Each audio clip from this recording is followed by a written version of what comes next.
আসসালামু আলাইকুম সুপ্রিয় শিক্ষার্থীবৃন্দ, আশা করি তোমরা ভালো আছো আর সবসময় ভালো থাকো এই কামনা করেই আজকে শুরু করতেছি ব্যষ্টিক অর্থনীতির চাহিদা ও যোগান অধ্যায়ের নবম লেকচার। যাই হোক, আমরা ইতোমধ্যে এখান থেকে 8টি লেকচার শেষ করেছি আর নিশ্চয়ই তোমরা বইয়ের সাহায্য নিয়ে এই পড়াগুলো তোমরা শেষ করেছো। যাই হোক, অবশ্যই আমরা স্বাস্থ্যবিধি মেনে চলব আর নিজেই নিরাপদ থাকব, নিজের পরিবারকে নিরাপদে রাখবো এবং দেশের মানুষকে নিরাপদে থাকতে সহায়তা করব। যাই হোক, চাহিদা ও যোগান অধ্যায়ের এই পাঠ শেষে শিক্ষার্থীরা যোগানের সংকোচন প্রসারণের ধারণা ব্যাখ্যা করতে পারবে। যোগানের হ্রাস বৃদ্ধির ধারণা ব্যাখ্যা করতে পারবে। লক্ষ্য করো যে আমরা চাহিদা অধ্যায়ের কথা বলছি, চাহিদার ঠিক সেম আলোচনাগুলো তোমাদের সামনে উপস্থাপন করা হয়েছে।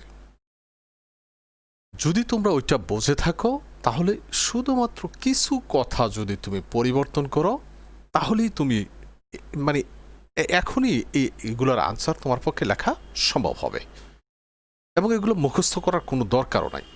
যাই হোক, আমরা আলোচনাটা শুরু করি।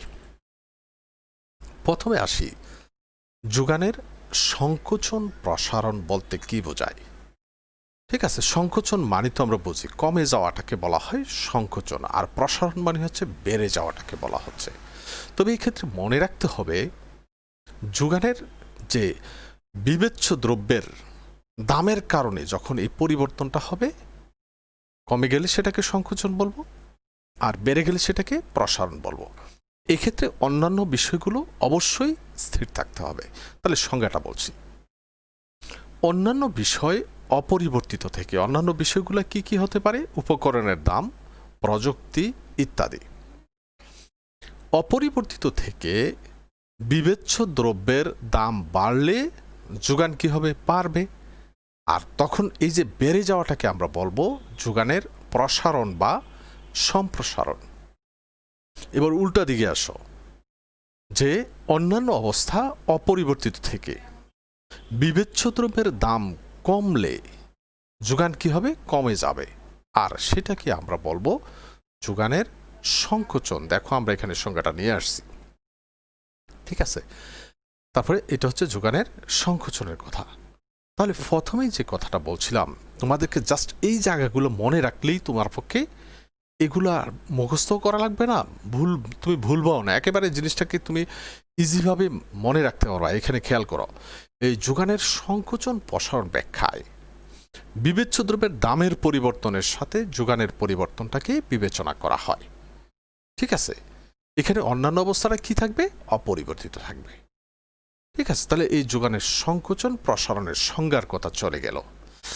এখন আসবো চিত্রের দিকে। দেখো, চিত্রের সাহায্যে ব্যাখ্যা আমরা বলছি, চিত্রে ওয়েক্স অক্ষে হচ্ছে যোগানের পরিমাণ ও ওয়াই অক্ষে হলো দাম নির্দেশিত। এখন দেখো, আমরা ধরে নিচ্ছি এস এস প্রাইম হচ্ছে একটি যোগান রেখা। এই রেখাতে আমরা একটা দাম, প্রথমে একটা দাম ধরে নিই, তারপরে পরিবর্তনগুলো আমরা আলোচনা আনব। দেখো, আমরা বলছি কোনো একটা দ্রব্যের দাম যখন বাজারে ফি নট, অর্থাৎ ধরে নিচ্ছি পি নট মানে হচ্ছে 10 টাকা, এই অবস্থায় যোগানের পরিমাণ হচ্ছে কিউ নট মানে হচ্ছে 40 একক। এই দুইটার সংমিশ্রণ সূচক বিন্দুটাকে আমরা প্রকাশ করছি কোন বিন্দু দ্বারা? এ বিন্দু দ্বারা। তার মানে দাম যখন 10 টাকা তখন যোগানের পরিমাণ হচ্ছে 40 একক, যা এ বিন্দু দ্বারা নির্দেশিত। এখন দেখো, দাম বাড়লে কোন দিকে যাবে? উপরের দিকে আসবে। দেখো, দাম বৃদ্ধি পেয়ে 15 টাকা হলে বা P1 হলে লিখলেও হবে, তখন কি হবে? যোগানের পরিমাণ বেড়ে যাবে। যোগানের পরিমাণ বেড়ে হয় Q1 অর্থাৎ 60 একক। এইটাকে প্রকাশ করছি আমরা বি বিন্দু দ্বারা। এখন তুমি পরিবর্তনগুলো তুলে ধরলেই একটা ব্যাখ্যা আমার শেষ হয়ে যাবে। লক্ষ্য করো, দাম ছিল 10 টাকা, হয়েছে কত? 15 টাকা। তাহলে দাম বাড়ছে না কমছে? বেড়ে গেছে। কতটুকু? এই অংশটা। ঠিক আছে, পি0 থেকে P1 পরিমাণ দাম বেড়ে যাওয়ায় যোগান বাড়ছে কতটুকু, এই যে এই অংশটা কিউ0 থেকে কিউ1 বা 20 একক বেড়ে গেছে, 40 এবং 60-এর ব্যবধানটা। এই বেড়ে যাওয়াটাকে, যোগান বেড়ে যাওয়াটাকে আমরা বলছিলাম, দামের কারণে যদি যোগান বেড়ে যায় তখন সেটাকে আমরা বলছিলাম যোগানের প্রসারণ বা সম্প্রসারণ। তাহলে এই অংশটাকে বলবো আমরা যোগানের প্রসারণ বা সম্প্রসারণ।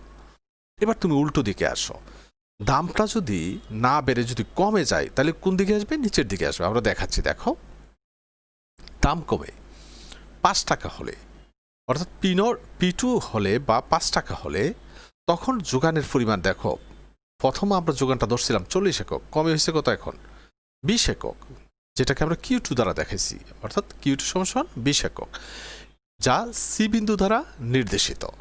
তাহলে দামের কমে যাওয়ার এই বা দামের পরিবর্তনটা কত, কোন জায়গাটা, এই জায়গাটা না, দেখো দাম কি হয়েছে, কমে গেছে, ঠিক আছে, হ্রাস পাইছে যেটাকে আমি বলছি।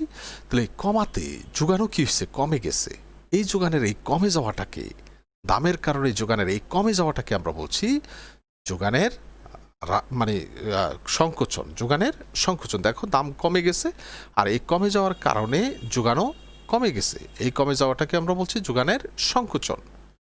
তাহলে চিত্রের মাধ্যমে আমার ব্যাখ্যাটা শেষ, যোগানের সংকোচন প্রসারণ। এটা কিন্তু আমরা একই চিত্রের মাধ্যমে কি করতে পারি, ব্যাখ্যা করতে পারি।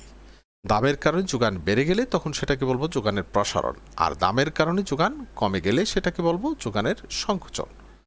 এবার আমরা পরবর্তী প্রশ্নটায় যাচ্ছি, দেখো যোগানের হ্রাস বৃদ্ধি। শুধু আগের কথাগুলোর মধ্যে লক্ষ্য রাখো, আমরা বলছিলাম একটু আগে যে অন্যান্য বিষয় স্থির থেকে বিবেচ্য দ্রব্যের দামের পরিবর্তনের ফলে, এখন কিন্তু উল্টা কথা বলবো যে বিবেচ্য দ্রব্যের দাম স্থির থেকে, বিবেচ্য দ্রব্যের দাম স্থির থেকে অন্যান্য বিষয়ের কারণে যদি যোগান বেড়ে যায় তখন সেটাকে বলবো আমরা যোগানের বৃদ্ধি। যে সেটা উপকরণের দামের কারণে হতে পারে, কর কমে যাওয়ার কারণে হতে পারে, ঠিক আছে, প্রযুক্তির উন্নয়নের কারণে হতে পারে। বলছি বিবেচ্য দ্রব্যের দাম স্থির থেকে অন্যান্য অবস্থার পরিবর্তনের কারণে যোগান বেড়ে গেলে তাকে আমরা যোগানের বৃদ্ধি বলবো, ঠিক আছে। এখন দেখো এখানে আমরা যদি বলি পরের এটা, যে বিবেচ্য দ্রব্যের দাম স্থির থেকে অন্যান্য অবস্থার পরিবর্তনের কারণে যোগান কমে গেলে তখন সেটাকে আমরা বলবো যোগানের হ্রাস। তাহলে এখানে লক্ষণীয় ব্যাপারটা কি, অবশ্যই দামটা কি থাকতে হবে, স্থির থাকতে হবে। আর এখানে যোগানের পরিবর্তনটা কার সাপেক্ষে বিবেচনা করা হচ্ছে, অন্যান্য অবস্থার সাপেক্ষে বা অন্যান্য বিষয়ের সাপেক্ষে। এই জায়গাটা মনে রাখলে হবে যে যোগানের হ্রাস বৃদ্ধি ব্যাখ্যায় অন্যান্য অবস্থার পরিবর্তনের সাথে যোগানের পরিবর্তন কি করা হয়, বিবেচনা করা হয়, ঠিক আছে। আমার মনে হয় যদি তোমরা এই মৌলিক মানে জায়গাগুলো একটু মনে রাখো, এগুলো জীবনও মুখস্থ করতে হবে না, তুমি যখন ইচ্ছা তখনই লিখতে পারবা। এবার আমরা চিত্রের মাধ্যমে ব্যাখ্যায় যাচ্ছি, দেখো চিত্রের সাহায্যে ব্যাখ্যা। এখানে দুইটা চিত্রের মাধ্যমে ব্যাখ্যা দিচ্ছি, তুমি ইচ্ছে করলে এক চিত্র ব্যাখ্যা দিতে পারবা। হ্যাঁ, আমরা একটু সহজ করার জন্য, সহজভাবে দেখানোর জন্য দুটা চিত্রের সাহায্য নিলাম। দেখো 1 নং চিত্রে ওএক্স অক্ষে যোগানের পরিমাণ ও ওয়াই অক্ষে হলো যোগান দাম নির্দেশিত। দাম যখন ওপি নট তখন যোগানের পরিমাণ হচ্ছে কত, ও কিউ1, ঠিক আছে, যা এস প্রাইম যোগান রেখার এ বিন্দু দ্বারা নির্দেশিত। লক্ষ্য করো, আবার বলছি, দাম যখন ওপি নট তখন যোগানের পরিমাণ হচ্ছে ও কিউ1, যা এস প্রাইম যোগান রেখার এ বিন্দু দ্বারা নির্দেশিত। এটা হচ্ছে আমাদের প্রথম যোগান রেখাটা। এখন আমরা বলছি এই যোগানের হ্রাস বৃদ্ধি যেটাই ব্যাখ্যা করি না কেন, দামটা কি থাকতে হবে, স্থির থাকতে হবে, দাম কিন্তু বাড়বেও না কমবেও না, দাম কিন্তু অপরিবর্তিত থাকবে। এখন মনে করো আবহাওয়া উৎপাদনের অনুকূলে আছে, তাহলে যোগান কি আগের মতো থাকবে না বেড়ে যাবে, বেড়ে যাবে। অথবা সরকার কর হ্রাস করে দিছে, তাহলে উৎপাদনকারীর খরচ কমে যাবে, উৎপাদন বেড়ে যাবে, যোগান বেড়ে যাবে, ঠিক আছে। প্রযুক্তির উন্নয়ন ঘটছে, যোগান বেড়ে যাবে, তাহলে যোগানের পরিমাণ বাড়লে ডান দিকে সরে আসবে। দেখো দাম অপরিবর্তিত থেকে যোগান বেড়ে ও কিউ2 হলে, ও কিউ2 হয় তখন আমি সেটাকে আগের যোগান রেখার মাধ্যমে প্রকাশ করতে পারি না। তখন দেখো কি দ্বারা প্রকাশ করছি, S1 যা S1 প্রাইম যোগান রেখার বিবিন্দু দ্বারা নির্দেশিত। তাহলে পরিবর্তনটা লক্ষ্য করো, দাম স্থির থেকে অন্যান্য বিষয়ের কারণে যোগান বাড়ছে না কমছে? অবশ্যই বেড়ে গেছে। কতটুকু? Q1 Q2 পরিমাণ। এই যে বেড়ে গেছে, এই যে অংশটা, এটাকে যদি আমি এখানে দেখাই, এই যে বেড়ে যাওয়ার অংশটা, এই অংশটাকে বলা হয় যোগানের বৃদ্ধি। যোগানের বৃদ্ধি। একটু লক্ষ্য করো, প্রসারণ এবং বৃদ্ধি বাংলা ভাষা দুইটা কিন্তু একরকম, কিন্তু আমরা অর্থনীতির ব্যাখ্যার জন্য দুইটাকে দুই কারণে ব্যবহার করছি। একটা দামের কারণে যখন যে যোগান বেড়ে যায় তখন সেটাকে বলছি যোগানের প্রসারণ, আর অন্যান্য অবস্থার কারণে যখন যোগান বেড়ে যায় তখন সেটাকে বলছি যোগানের বৃদ্ধি। একটু মানে কথাগুলো মনে রাখতে হবে, ঠিক আছে? যাই হোক, এবার আমরা 2 নম্বর চিত্রে যাব। যোগানের বৃদ্ধির ব্যাখ্যা শেষ, এবার হ্রাসের ব্যাখ্যা দেব। 2 নং চিত্রে দেখো, ওএক্স অক্ষে যোগানের পরিমাণ ও ওয়াই অক্ষে দাম নির্দেশিত। এখানেও দেখাচ্ছি দাম যখন P0 তখন যোগানের পরিমাণ ছিল ও Q1, যা এস প্রাইম যোগান রেখার এ বিন্দু দ্বারা নির্দেশিত। এই কথাটা আমি আবার বলছি, দাম যখন ও P0 তখন যোগানের পরিমাণ হচ্ছে ও Q1, যা এস প্রাইম যোগান রেখার এ বিন্দু দ্বারা নির্দেশিত। এখন আমরা বলছি দাম স্থির থেকে বা অপরিবর্তিত থেকে যদি উপকরণের দাম বেড়ে যায় তাহলে উৎপাদনকারীর যোগান কমে যাবে। আবহাওয়া যদি উৎপাদনের প্রতিকূলে থাকে যোগান কমে যাবে। সরকার যদি করের পরিমাণ বাড়িয়ে দেয় তাহলে উৎপাদনকারীর খরচ বেড়ে যাওয়ার কারণে যোগান কমে যাবে। এইসব কারণে যখন যোগান কমে যাবে দাম স্থির থেকে, তখন কি হবে? যোগানের পরিমাণটা কমে গেলে কোন দিকে আসবে? বাম দিকে সরে আসবে। দেখো, আমরা বলছি অন্যান্য বিষয়ের কারণে যোগান কমে ও Q2 হয়। এখন লক্ষ্য করো, তাহলে কি এই যে এই বিন্দুটাকে আমি আগের যোগান রেখায় দেখাতে পারতেছি না? তাহলে বলছি যা S1 প্রাইম রেখার বিবিন্দু দ্বারা নির্দেশিত। তো লক্ষ্য করো, দাম স্থির থেকে অন্যান্য বিষয়ের কারণে যোগান Q1 Q2 পরিমাণ কি হয়েছে? কমে গেছে। আর এই কমে যাওয়া অংশটাকে আমরা বলছি, বা এই পরিবর্তনটাকে আমরা বলছি যোগানের হ্রাস। যোগানের হ্রাস। এই ছিল আসলে মূলত দুইটা চিত্রের ব্যাখ্যা। এগুলো কিন্তু পরীক্ষা আসে, সহজ কিন্তু একেবারে। তোমরা যদি একটু লক্ষ্য রাখো তাহলে তোমার পক্ষে ব্যাখ্যাটা করা সম্ভব। যাই হোক, এই আলোচনা শেষে এখান থেকে আমরা কি কি প্রশ্ন পেতে পারি দেখো। যে অতি সংক্ষিপ্ত প্রশ্ন হিসাবে, যোগানের সংকোচন কাকে বলে? যোগানের বৃদ্ধি কাকে বলে? যোগানের হ্রাস বৃদ্ধি কি যোগানের বিধি মেনে চলে? না, যোগানের হ্রাস বৃদ্ধি যোগানের বিধি মেনে চলে না, কারণ এটা অন্যান্য বিষয়ের কারণে পরিবর্তন হয়। আর যোগানের সংকোচন প্রসারণ ব্যাখ্যার সময় অন্যান্য অবস্থা কেমন থাকে? তুমি নিজেই এই প্রশ্নটার জবাব দেবা।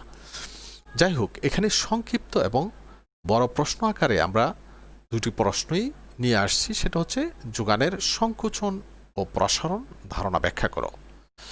তারপরে যোগানের হ্রাস বৃদ্ধির ধারণা চিত্রের সাহায্যে ব্যাখ্যা করো। শিক্ষার্থীবৃন্দ, আজকের আলোচনাটি একেবারেই সহজ একটি আলোচনা ছিল।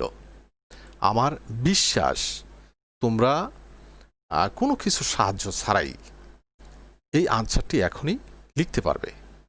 আর তোমরা যদি কথাগুলো শোনার পরে বইয়ের সাহায্য নিয়ে একটু দেখে তারপরে লেখো, আমার মনে হয় বিষয়গুলো তোমাদের কাছে একেবারেই মানে পানির মতো মনে হবে। যাই হোক, সবাই ভালো থাকো, সুস্থ থাকো, পড়াশোনার মধ্যে থাকো। ধন্যবাদ সবাইকে।